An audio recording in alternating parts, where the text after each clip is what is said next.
Дашнэм 1945 онд Доржийн Дарживын ууган хүү болон мэндэлжээ. 1953 онд Дорнод аймгийн Баян дунд сумын баг сургууль, 1957 оноос Баян уул сумын 10 жилийн дунд сургууль, 1960 оноос Улаанбаатар хотын хөгжим бүжгийн дунд сургуульд тромбон хөгжмийг сээсрэг багшаар заалгаж байсан зэрэгцээ. Зууны манлай уртын дууч Жигжиж авын Доржид авгийн ангид давхар суралцсан дуулах арга ухааныг заалгасан байна.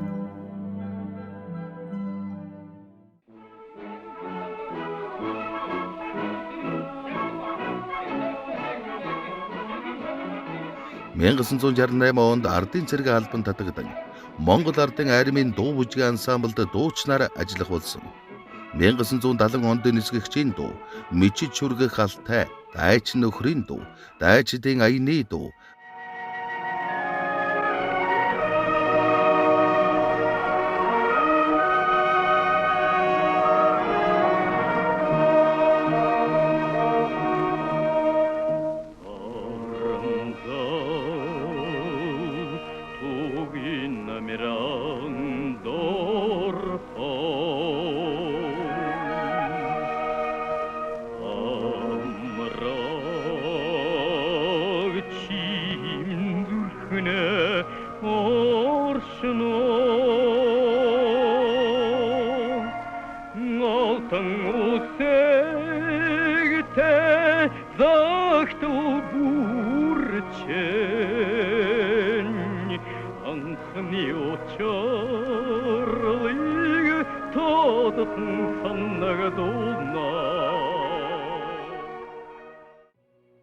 Зөвлөлтийн дайчдын хөшөөний дуу, Мөнхийн гавья, Тамсгийн цэнхэр хязгаар, Бөмбөг дэлбэрвэл аюултай, Нас тогтох сайхан, Еросимын охины цаасан шувуу зэрэг цэрэг их орон иргэний уянгын олон сайхан дуугаараа ард олныхоо хайр хүндэтгэлийг хүлээсэн алдартай дуучин болсон юм.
Дуулахын зэрэгцээ дууны найруулга, дуу дуулаачийн том бүтээлүүдэд төөрвөн төмөн жаргалын цомнолоор наалдан пад хүүхдийн дөр, сүрэн живийн цомнолоор тэнгэрийн зүүдний хүн дөөрийн хөгжмийн найруулгыг бичин тоглуулсан.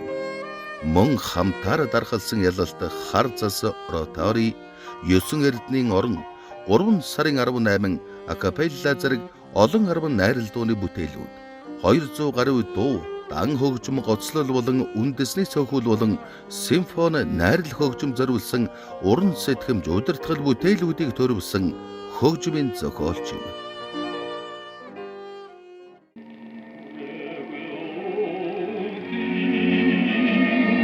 Orgla per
Дашнам 1972 онд Монголын иргэний агаарын тээврийн тэргүүний ажилтан ардын хувьсгалын ойн медалууд Алтан гад содонгоор шагнуулж 1982 онд Монгол улсын гавьяат жүжигчин Сол хүртсэн юм.